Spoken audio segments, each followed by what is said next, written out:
김종인과 이해찬의 첫 대면은 28년 전 1988년 이맘때로 거슬러 올라갑니다. 당시 13대 총선은 직선 재개헌으로 노태우 대통령이 당선된 뒤에 치러진 첫 총선, 그리고 소선거구제가 다시 적용된 첫 번째 총선이기도 했습니다. 당시 두 사람은 서울 관악을에서 맞붙었습니다. 김종인 후보는 노태우 대통령의 핵심 경제 참모였고, 이해찬 후보는 운동권 출신의 정치 신인이었습니다. 이 관악을 선거구가 전통적인 야당 강세 지역이기는 합니다만은 그렇더라도 야권 표가 분열돼 있었고, 그리고 후보들의 중량감으로 봤을 때는 김종인 후보가 해볼 만한 싸움이라고 평가됐었습니다. 당시 신문기사들을 저희가 한번 살펴봤습니다. 1988년 4월 23일자 동아일보의 기사입니다. 이렇게 되어 있습니다. 민주당의 김수환 후보, 국회의장을 지냈던 상도동계 중진이죠. 당시까지 이 관악을의 터줏대감이었습니다. 육선고지로 진군하고 있는 가운데 민정당은 경제학자 출신 김종인 의원을 내세워서 한판 승부를 벼르고 있고, 평민당은 젊은 행동파 지식인을 자임하고 있는 이해찬 후보를 포진시켰다라고 되어 있습니다.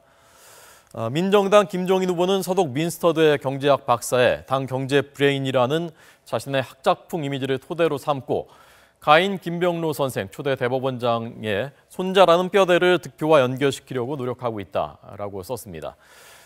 평민당 이해찬 후보는 전면에 내건 구호는 썩은 정치 뿌리 뽑자, 16년간의 재야 및 학생운동에서 익힌 현실 감각을 이곳 영세민의 생활 현장에서 확인해 보겠다는 자세다라고 되어 있습니다. 당시 결과 어떻게 됐을까요? 당시 총선은 평민당이 약진을 했던 선거였습니다. 결과는 관악을에서 이해찬 후보가 39,950표, 김종인 후보가 34,752표, 그리고 김수환 후보가 31,017표에 그쳤습니다.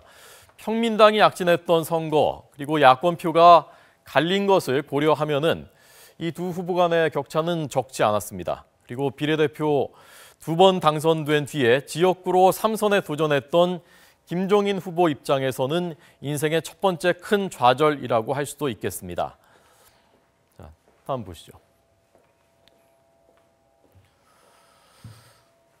이 두 사람이 다시 만나게 된 것은 그로부터 한참 시간이 흘러서 16년 뒤입니다. 역전된 위치로 야권에서 조우를 하게 됩니다. 관악을에서 그 뒤로 4선 의원에다가 교육부 장관까지 지낸 뒤에 친노 핵심이 돼 있었던 이해찬, 당시 열린우리당 창당 주역이었고요. 김종인은 비노계만 남아있는 소수당, 새천년민주당에 입당을 했습니다. 이때 선거는 탄핵 역풍이 불면서 새천년민주당은 참패했습니다. 본인만 가까스로 비례대표 2번에 당선됐습니다. 이해찬은 5선에 성공했고, 그 뒤에 그 해에 바로 총리까지 지냈습니다. 두 사람의 다음 만남, 2012년 대선이었습니다. 8년 뒤에 다시 운명이 엇갈린 것입니다. 김종인은 다시 여권으로 돌아가서 박근혜 대선 캠프에서 중책을 맡아서 대선 승리에 일조를 했고, 비노계 김한길을 꺾고 당시 그 몇 달 전에 당 대표가 됐던 이해찬은 패권 정치 비난 여론을 견디지 못하고 대선 직전에 당 대표에서 사퇴했고, 대선 전 전면에 나서지는 못했습니다. 자, 이 두 사람은 3년 뒤에 처음 같은 당에서 다시 만나게 된 것입니다. 그것이 바로 올해 초입니다. 김종인 대표가 총선 후에도 당내 영향력을 유지하기 위해서는 친노의 좌장을 쳐내는 것이 필수적이었을 것입니다. 그래서 용퇴 압박을 했지만은 버텼고, 그러자 결국 칼날을 들이댄 것입니다. 28년이 된 이 두 사람의 악연은 어디가 끝일까요? 여기가 끝일까요? 아니면 총선 후에 이해찬의 반격이 시작될까요? 호준석의 전국 브리핑이었습니다.